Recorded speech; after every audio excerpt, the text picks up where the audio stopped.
March 3rd. We strongly condemn the use of violence by Burmese security forces against the Burmese people, including peaceful protesters, to your point, Matt, journalists, and civil society. We continue to urge the Burmese military to exercise maximum restraint.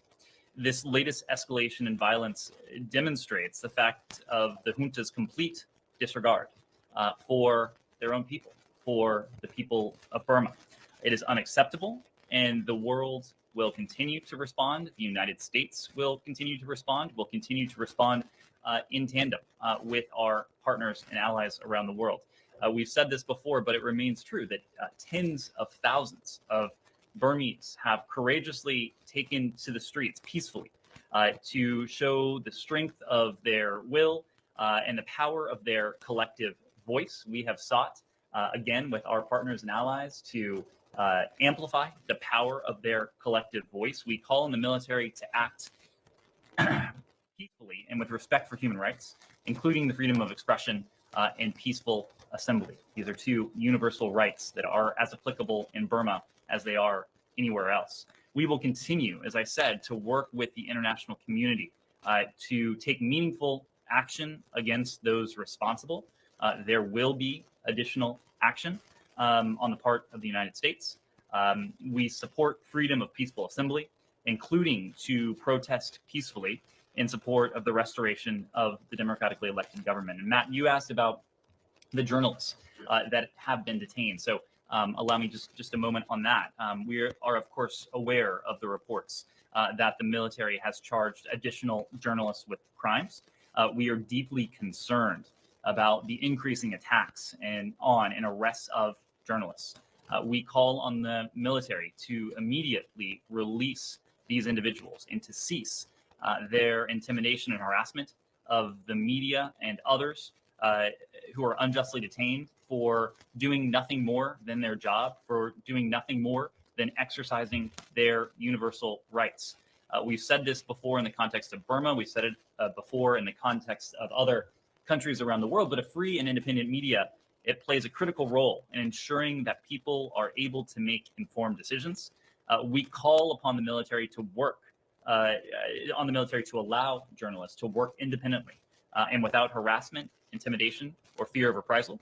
As I've said before, we have taken a number of actions against the military junta, against the military leaders and military entities responsible for the coup and for related violence, including visa restrictions and asset blocking sanctions. We will continue and expand our efforts to promote accountability for the military's actions, including the detention of these journalists and the heinous violence that we've seen in Burma in recent days. Two very brief things on this, and then I'll move on, and then I'll stop. But one, and the Khashoggi ban, right, that obviously was related to Saudi Arabia. Mm-hmm. But is that something that you're considering using in relation to Burma because of what you've just talked about? And then just secondly, you mentioned twice that you're working with partners and allies. Well, what about countries that might not necessarily be partners and allies? Sure. Allies, specifically China. No, absolutely. Have you approached the Chinese about maybe them using their influence, whatever it is, with the Burmese military? So in terms of your first question, the Khashoggi ban, we did unveil this new policy of the Department of State and the United States government in the context of our response to the gruesome, heinous murder of Jamal Khashoggi. But a very important point, the Khashoggi ban is as applicable to Saudi operations as it is to those operations targeting dissidents the world over. The ban has global applicability for countries who would pursue dissidents, political opponents extraterritorially. So if it is appropriate, if it is relevant in this case, we will not hesitate to apply it. When it comes to China, let me first start by saying that, as you know, and as I repeated yesterday, we have worked since February 1st, since the United States declared the overthrow of the democratically elected civilian government in Burma to be a coup. primarily with our like-minded partners and allies. Our partners and allies in the Indo-Pacific, our treaty allies, institutions like ASEAN, our allies in Europe with the G7. But this is a challenge where we have sought to see to it that the world speaks with as close to one voice as possible. We have urged the Chinese to play a constructive role, to use their influence with the Burmese military to bring this coup to an end. As you know, Secretary Blinken has had an opportunity to speak to Director Yang. President Biden has had an opportunity to speak to President Xi.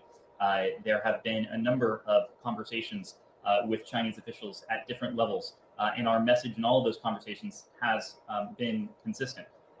The world, every responsible, constructive member of the international community needs to use its voice, needs to work to bring this coup to an end and to restore the democratically elected government in Burma.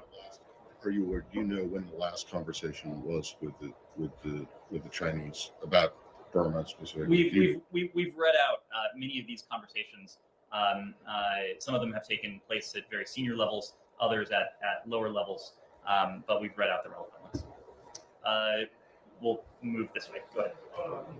Sure. Since one of the journalists detained as an AP journalist in this American news organization, you kind of addressed this a bit yesterday, but is there a specific communication that you've made to the Burmese government, or the embassy has made to the Burmese government, to say, we're concerned about this journalist particularly, and we want to see, what do you want to see in that case?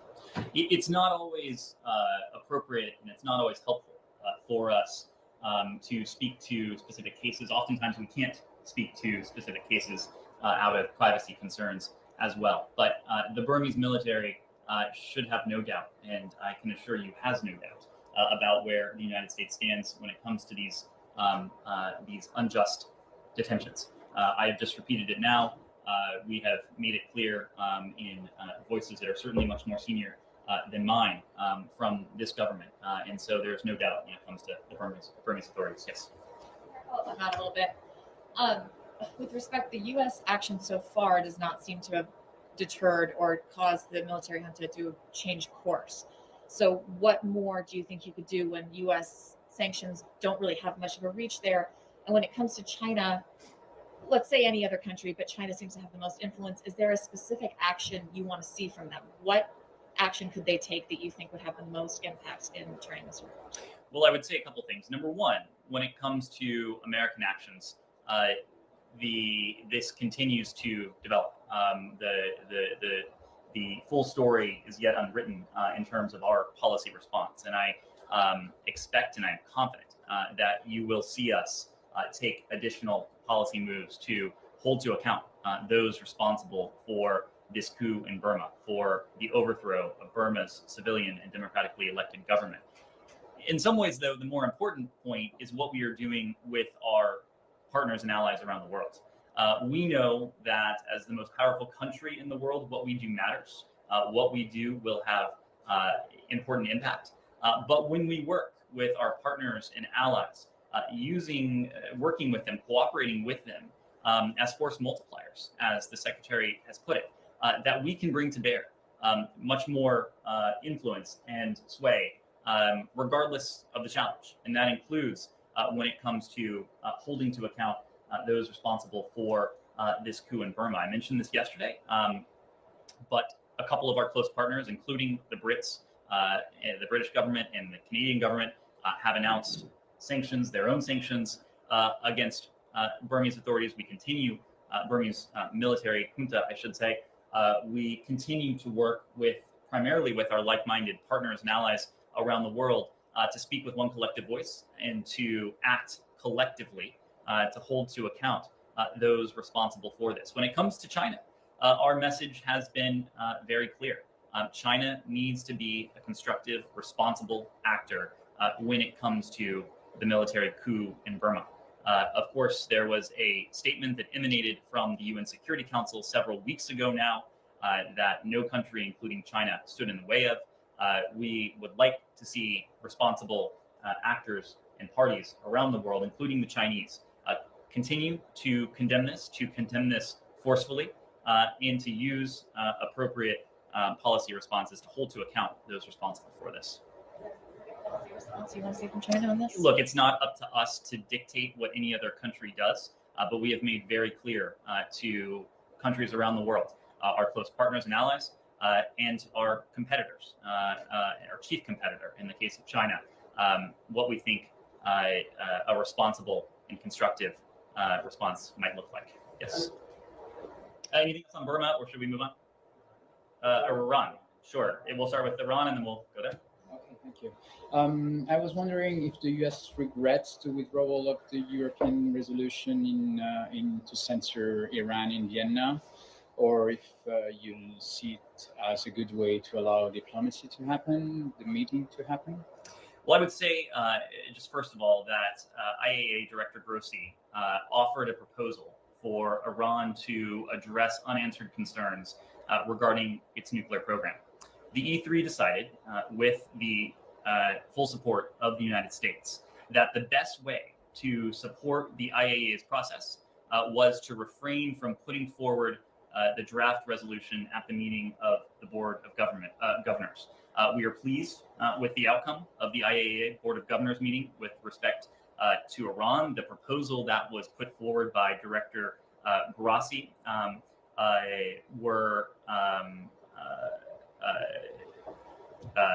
we supported the E3.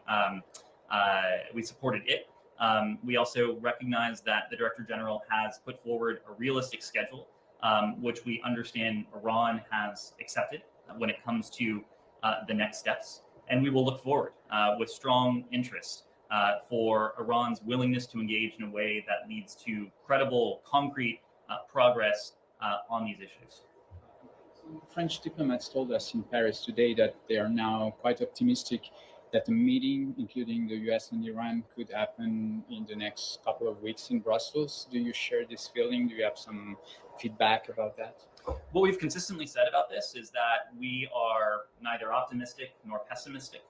We are clear-eyed when it comes to our diplomacy, knowing that we are engaging in this with our closest partners, the E3 in this case, knowing that we have put a proposition on the table, both a strategic proposition, the shorthand for which is compliance for compliance.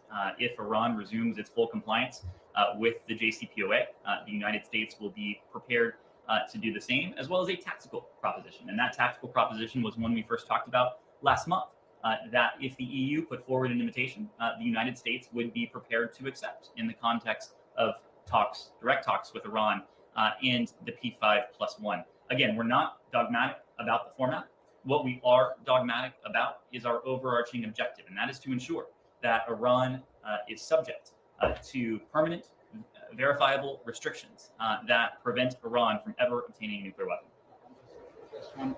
At such a meeting between Iran and the US, are you ready to negotiate the synchronized steps by the US and Iran to come back in compliance? Is that the idea? What we are ready to do? Waiting to know if you're ready to negotiate synchronized steps. Iran should not be waiting for anything, because we have stated very clearly that what we are prepared to do is to engage in constructive dialogue. That is the offer that has been on the table. I know that various proposals and ideas have been put forward from various capitals. The proposal that we have put forward, that the E3 has accepted and endorsed, that the EU has now put forward its own offer, is to take part in principled, clear-eyed, constructive negotiations in the context of the P5+1 with the Iranians, where we can discuss the very issues that might be at play.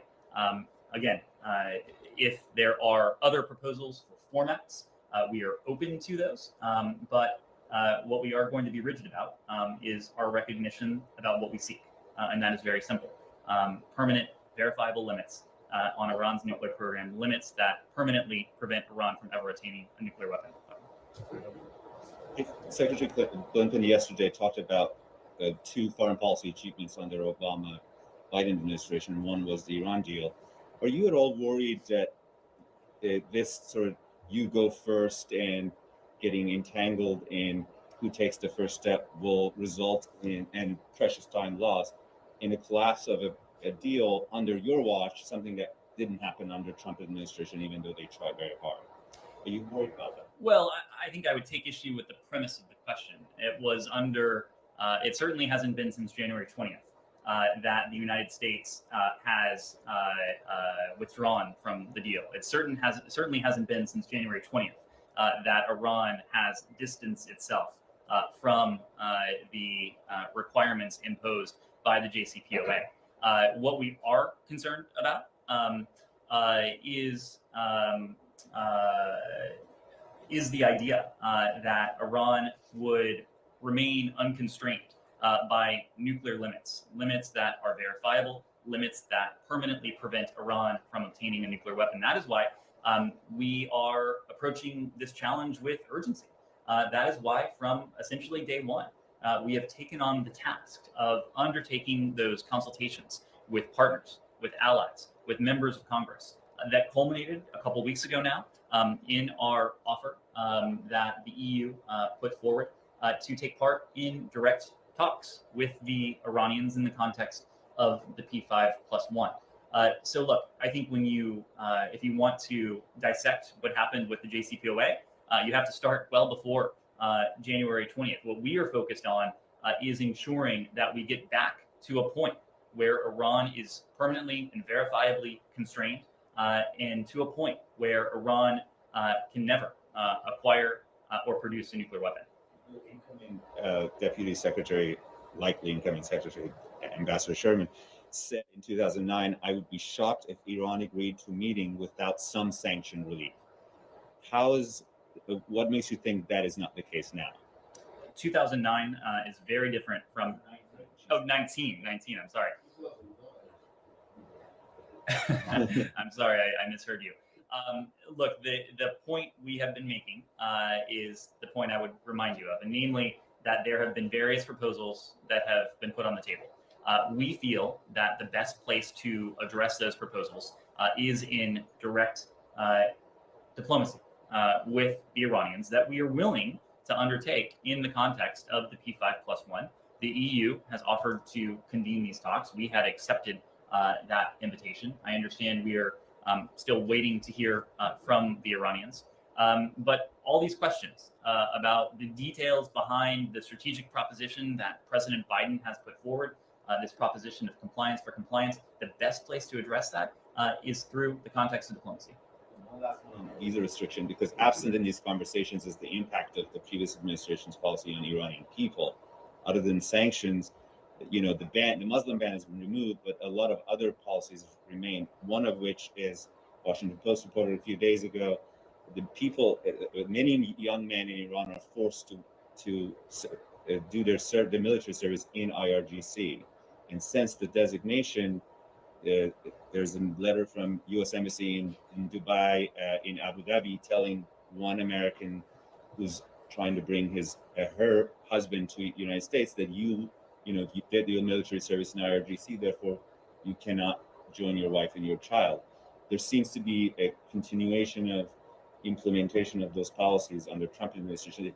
Is there any review for cases like this, where ordinary people are getting caught up in policies that remain on the books? Well, I couldn't speak to any specific case, nor would it be appropriate for me to do so. What I would say is that, and I've said this in other contexts as well, that we can do a couple things at the same time when it comes to Iran. We can seek to ensure, as we are doing, that Iran can never be allowed to acquire or produce a nuclear weapon, just as we put pressure on Iran's continuing support for terrorism and terrorist groups throughout the region. We can do those two things simultaneously. And in fact, our principled, clear-eyed pursuit of a means to verifiably and permanently prevent Iran from obtaining a nuclear weapon, that in turn allows us to take on, in a more effective way, other areas of Iran's malign activity and influence. Every challenge we face with Iran would be compounded, would be all the more difficult if Iran were on the precipice of producing a nuclear weapon, if Iran were on the precipice of producing a nuclear weapon, or certainly if Iran over time were able to cross that precipice. We are committed to preventing that. We are committed to preventing that for our own national security, for the national security of our close partners and allies in the region, but also because we know that all of these challenges would become more difficult and more complex. And the idea that we have talked about, going beyond this idea of compliance for compliance, going beyond this idea of lengthening and strengthening the nuclear agreement, is the idea that the mutual return to the JCPOA is necessary, but in the long term, it's insufficient. It's insufficient because of Iran's continuing malign influence and malign activities in the region. And that's why using the stronger and longer JCPOA as a platform, we ultimately seek to negotiate follow-on agreements that address some of these areas of concern. And of course, Iran's continued support for terrorism throughout the region is a profound concern of the United States and our partners and allies. Yes. Yes, I wanted to ask about the national security strategy, or the interim guidance. It seems to differ from the past national security strategies in terms of making China the primary global threat. Russia seems to be, secondary. It doesn't have the sort of global language about Russia. That seems to reflect what the U.S. has focused on lately, which is China in the last few years. My question is, how does Secretary Blinken plan to follow that? Does that mean in regions like Europe, where there are priorities related to China, priorities related to Russia, that the one related to China will take precedence? There's some things, Nordstream 2, if that's an issue with Russia, does that need to be patched up so that we can work together on China? In the Middle East or Africa, where China and Russia are both active, is it more important to counter China? Is it, in other words, will this document be something that's acted on, and how will that work in the Secretary's diplomacy? Well, I think it's fair to say that the White House wouldn't have put out this document, and Secretary Blinken wouldn't have previewed it in his speech yesterday if it's not something we don't seek to adhere to, something that we don't seek to follow through on. Even before we get to China, I think I would be remiss if I didn't mention one of the defining features of this document, one of the defining features in Secretary Blinken's remarks yesterday. And that is that the foreign policy vision that President Biden has set out, and really our North Star in executing it, is a vision of foreign policy that delivers for the American people.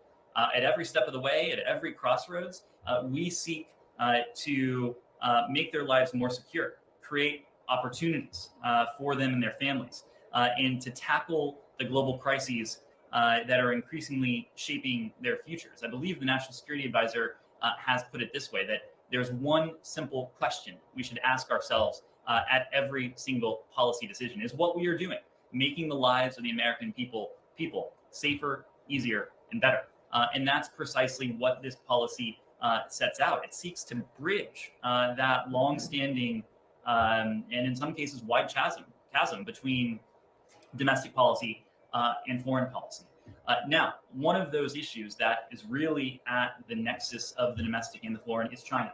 And that, of course, is because China is fundamentally a competitor of ours. It is a competitive relationship. It is a relationship that has adversarial elements that we all know about. It is a relationship that, when it's in our interest, can have cooperative elements. And I think the fact that one of the priorities that Secretary Blinken laid out in his speech yesterday, he did mention managing the biggest geopolitical test of the 21st century, our relationship with China. You didn't see other countries enumerated on his list of priorities in precisely the same way, because China is a strategic competitor that crosses virtually every realm: the economic realm, the security realm, the technological realm, our shared climate, weapons of mass destruction, the Indo-Pacific region itself. And so it is a challenge, I think, that in many ways is qualitatively different from the other country-specific challenges that we have. Now, that's not to say that we don't face threats from Russia. And in fact, we do.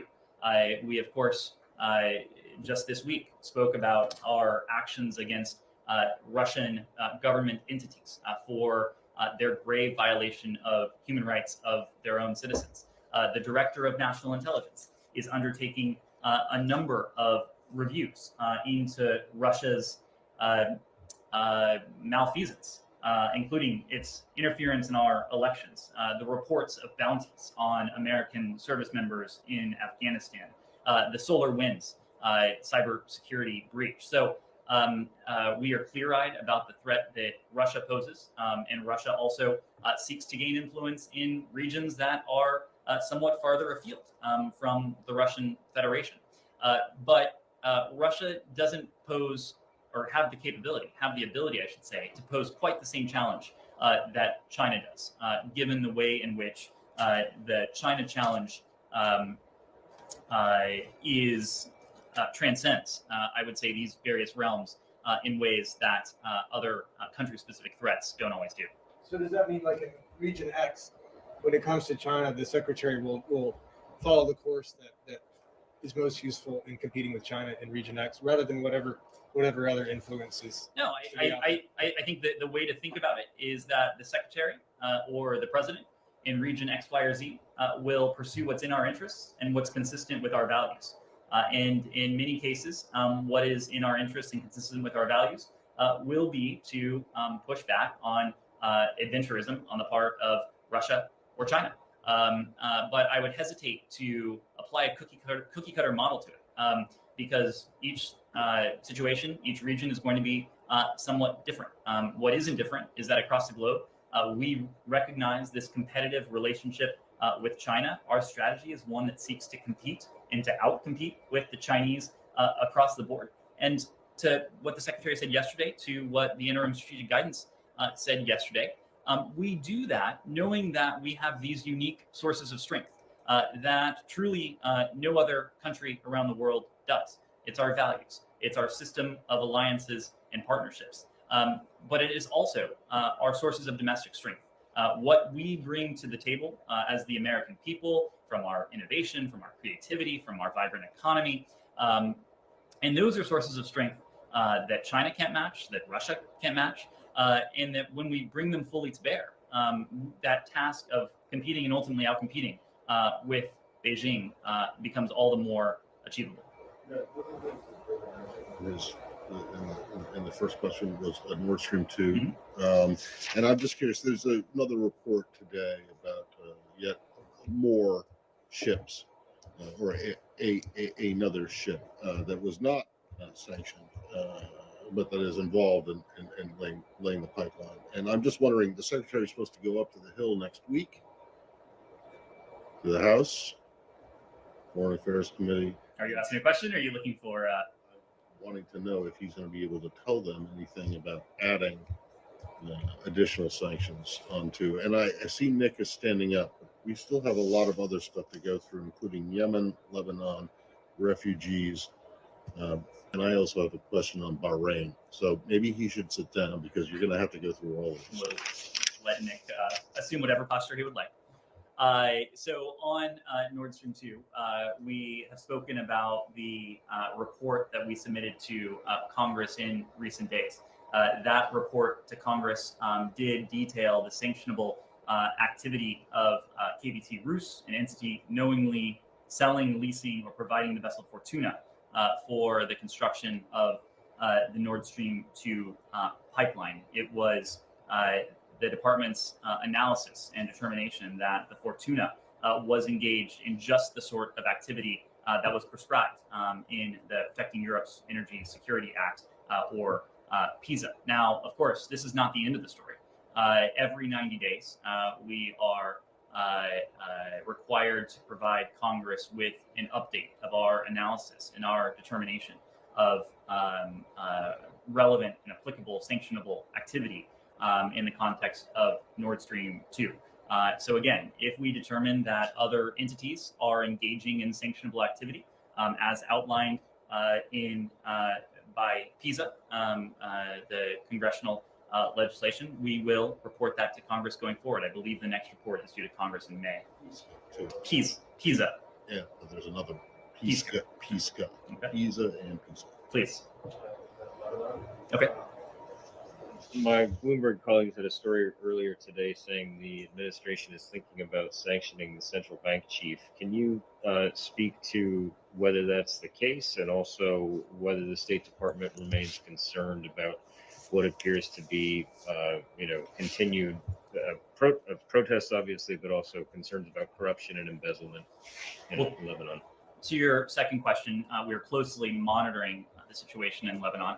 We and our international partners, we have repeatedly underscored, both publicly and privately, the urgency for Lebanon's political leaders to finally act upon the commitments they made to form a credible and effective government.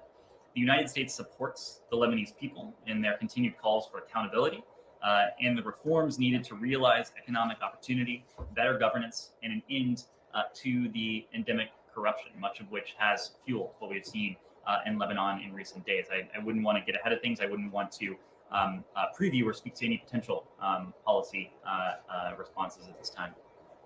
Yes, follow. Sure, go ahead. Ryo Nakamura from Japan's Nikkei newspaper. Thank you very much for taking my question. Several questions.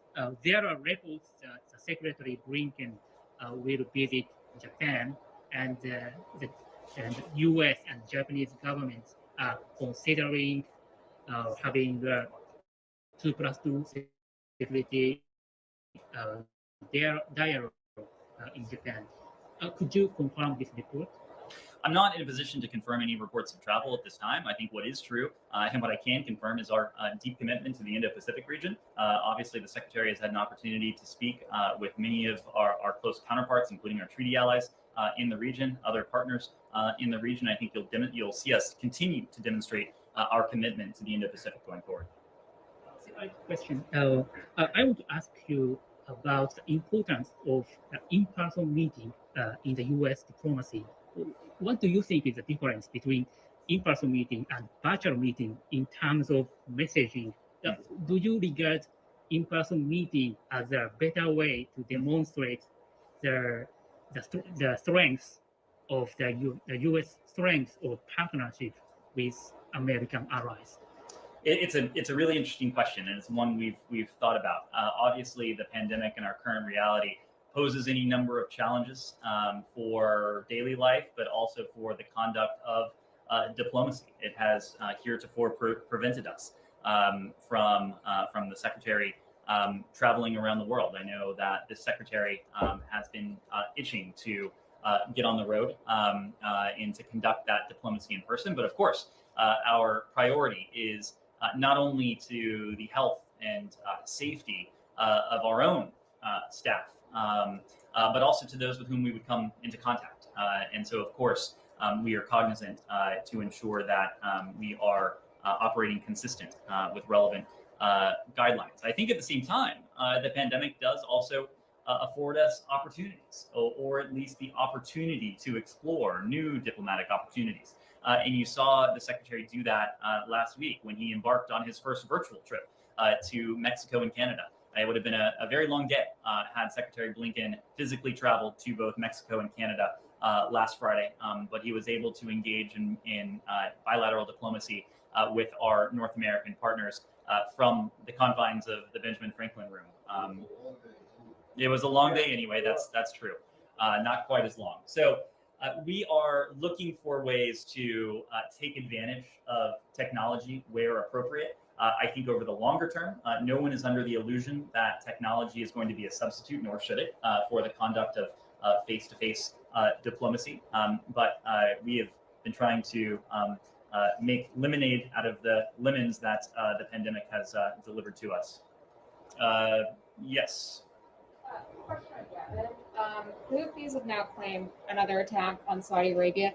Do you expect the recent sanctions on the two Houthi leaders this week will do anything to deter them? I mean, the criticism being that it just their assault.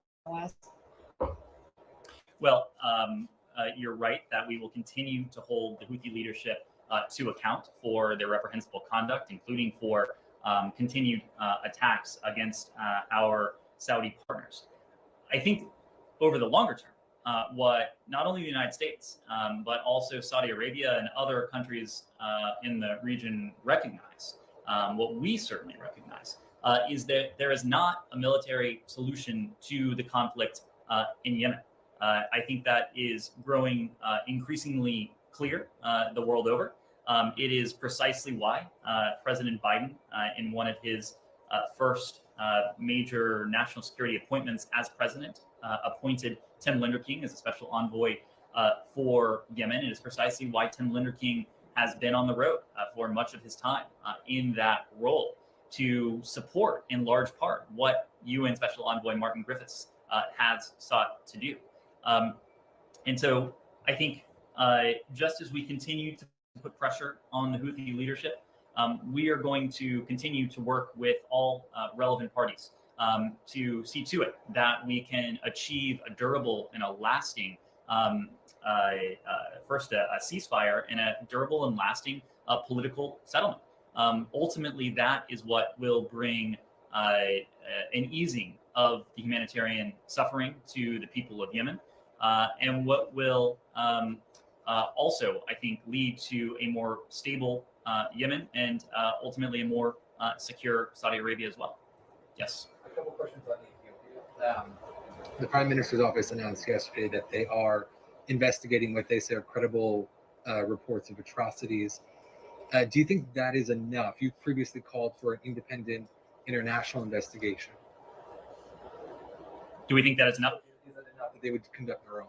Well, we have repeatedly engaged the Ethiopian government on the importance of ending the violence, ensuring unhindered humanitarian access to Tigray, and allowing a full, independent international investigation into all reports of human rights abuses. We also noted the commitments, the public commitments that the Prime Minister had made in recent days. Secretary Blinken spoke to the Prime Minister earlier this week on Tuesday, I believe it was, and the readout of that call noted that Secretary Blinken raised Prime Minister Abiy's own commitments. I think what we're going to look to are both the right words, but of course, even more importantly, the follow-through. And it's that follow-through that is important for us to see, precisely because it is that follow-through that will be so important to end the plight of the people of Tigray, to put an end to these reports of terrible human rights abuses that have plagued that region in recent weeks. You said that atrocities have been committed by multiple parties in your readout on Tuesday, your statement over the weekend. Can you be more specific in terms of who you believe are committing these atrocities? And if not, why wouldn't you name names on this? Well, there have been a number of reports that have emerged, a number of credible public reports. Before we, rather than speak to that at this moment, we've called on all relevant parties to ensure that these atrocious human rights abuses come to an end. We've been clear that Eritrean troops need to leave, that these abuses on all sides need to come to an end. When you say Eritrean troops need to leave, do you believe that they are in part responsible for some of these atrocities? Again, we've seen multiple reports of these atrocities. It's increasingly clear that what has transpired in Tigray has been reprehensible. And so our focus is on bringing this conduct to an end. That's why we've engaged at multiple levels, including recently with the Prime Minister of Ethiopia himself, to see to it that humanitarian access is allowed, and to see to it that the Ethiopian government and to call on all sides to do all they can to bring the suffering of the people of Tigray to an end. Yes. Sorry, just one last one. The EU has named a special envoy, and they've made the decision to withhold aid to Ethiopia over all of this. Why haven't you taken similar steps? Well, we have taken steps that are very much in line with what you have heard from the EU to bring an end to the reported human rights abuses in Tigray. We have been very clear in our words. We have been very clear in our private words with relevant parties as well. And I think you will see a continued focus on the part of this administration on Tigray, given the atrocious reports that have continued to emanate from the region. Yeah. Okay. Either requested access to that region or been granted access to that region? So USAID, U.S. Agency for International Development, issued a statement earlier this week, I believe it was, noting that they are sending a disaster assistance response team, or DART, to Tigray.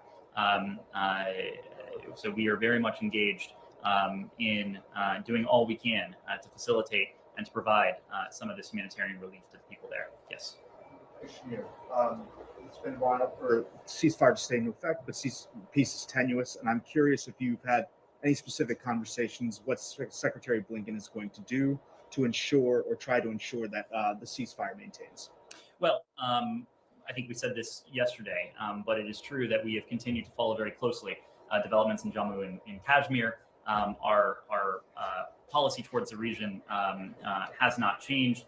We call on all parties to reduce tensions along the line of control by returning to the 2003 ceasefire commitments. We condemn terrorists who seek to infiltrate across the line of control. When it comes to how we will support that, we continue to support direct dialogue between India and Pakistan on Kashmir and other areas of concern. There are other Kashmir leaders who feel voiceless in the process. Is the United States going to do anything to actually engage not just the officials from the Indian and Pakistani official delegations, but Kashmiris within the contested region to see what you can do to help elevate their voices in a solution? I don't have anything in for you on that. If there's anything you can add, we will. Yes, please. I'd like to ask about Brazil. Secretary Blinken has already spoken with Minister Ernesto Araújo, but I would like to know when President Biden will speak to President Bolsonaro. Well, I wouldn't be in a position to preview any potential calls on the part of the White House. I think what is true pertains to our partnership with Brazil. Our 2 centuries of that partnership have been and remain today important to both our nations and to our hemisphere. Brazil and the United States are the region's largest democracies and the largest economies. We share a commitment to democratic values. We work together to address the most urgent global and regional challenges of the 21st century.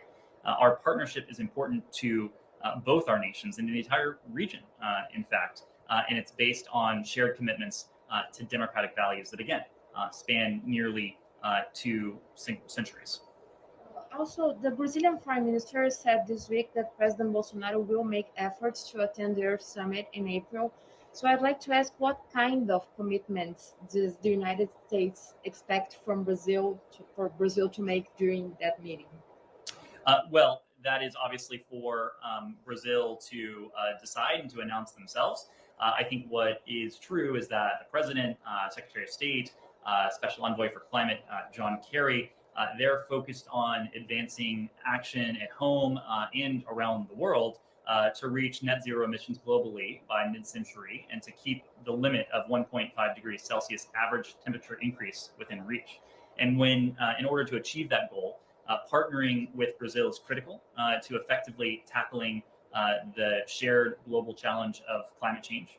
We hope to expand on our track record of cooperation with Brazil and see Brazil take additional concrete steps towards combating climate change and achieving net zero emissions by 2050.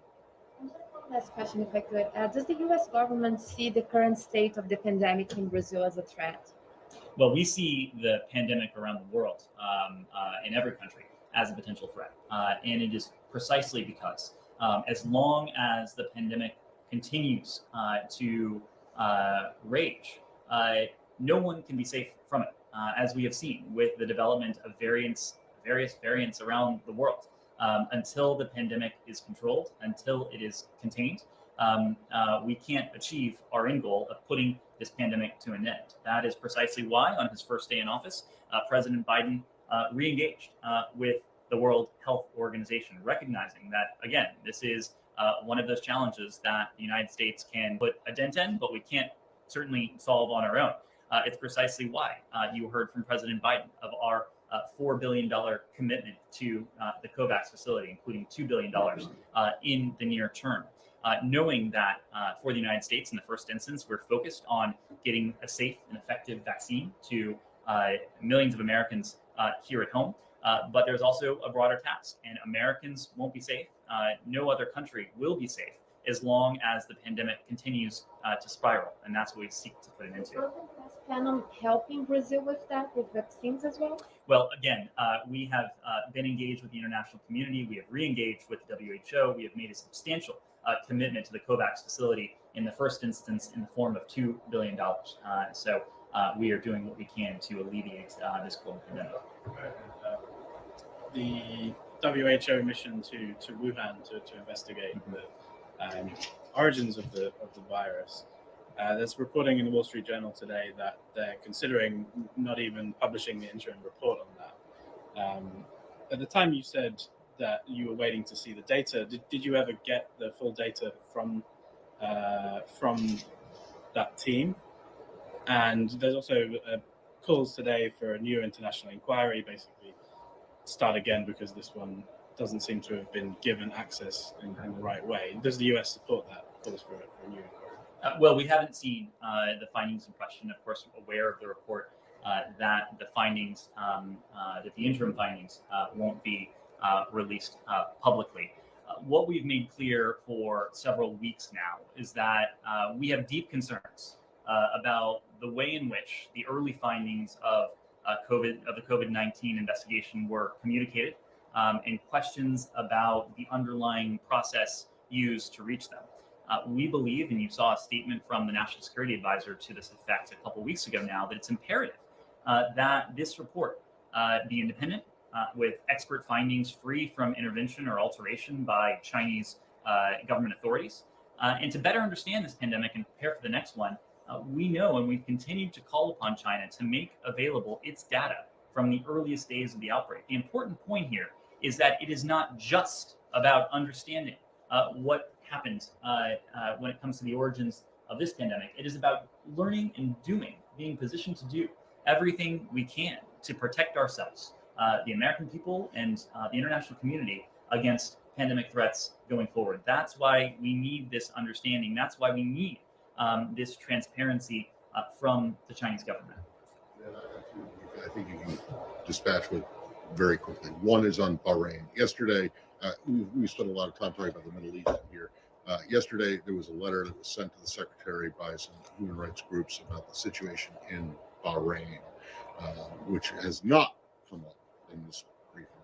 And I'm just wondering, one, if you are aware that the letter has been received, and secondly, whether or not it has been received or not, is the situation in Bahrain something that this administration is taking a close look at? And then secondly, on refugee admissions.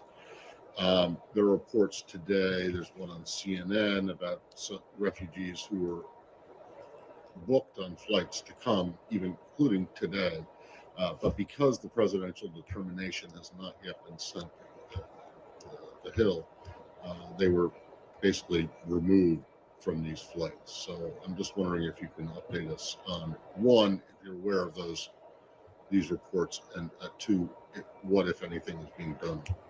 Thanks. When it comes to Bahrain, and we've made the point, which applies to Bahrain equally as it does any other country, that the United States, we bring our values with us in the context of every bilateral relationship. That includes with our close security partners. It includes with countries with whom we have a strategic partnership. I would need to get back to you as to whether the Secretary has received that letter. But of course, human rights in the Middle East and beyond will continue to be at the center of our policy. We've talked about that in different contexts to date, but it applies equally across the board.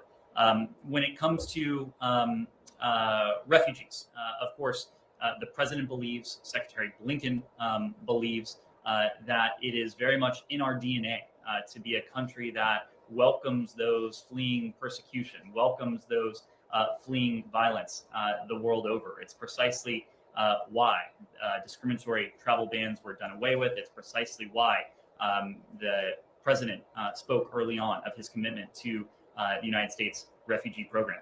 I don't have any updates for you in terms of our efforts to undo some of the damage to that program, but I'm sure we'll be in touch going forward. Aware of these reports about people who were supposed to come even today and got not bumped off? I would need to look into it. Okay, I think we'll call it a day. Thank you very much. We'll see everyone tomorrow.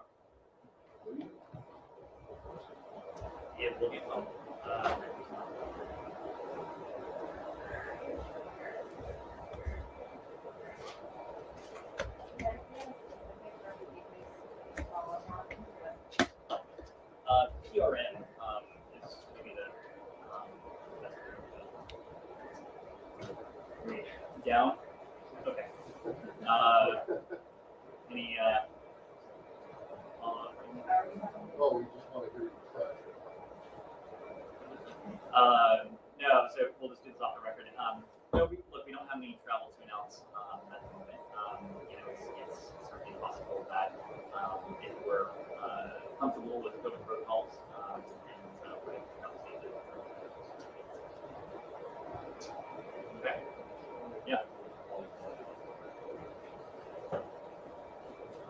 In terms of a broad review, I wouldn't have sort of immediate expectations. I think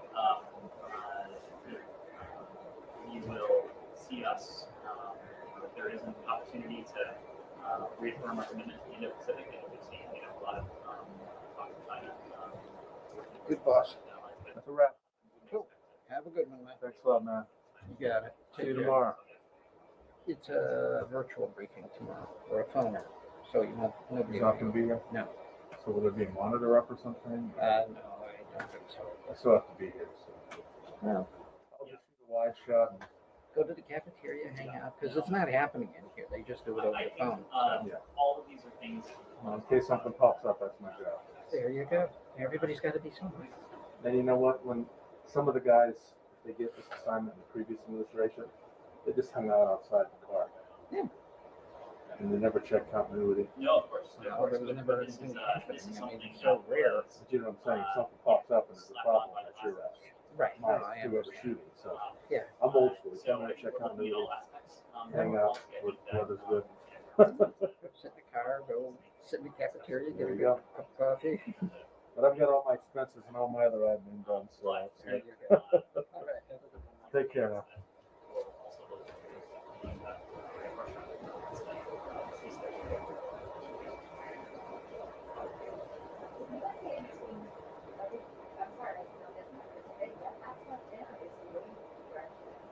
So I understand they're based in Addis, but they do have a presence in where they do travel to Korea. Yeah. Is Philosoph meeting at the time going to be today, Sunday, and will we get a readout? I don't know about a readout. I can check with the team. But I'm also not sure it's just one engagement. I think we may be in Doha for a few days.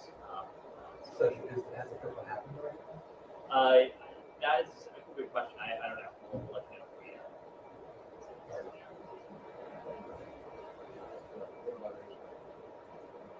I don't know if we've confirmed it yet. They announced.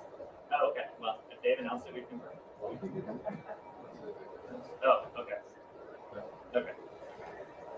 All right. Thanks, everyone. Thank you. How are you? I'm good. Good to see you. Yeah.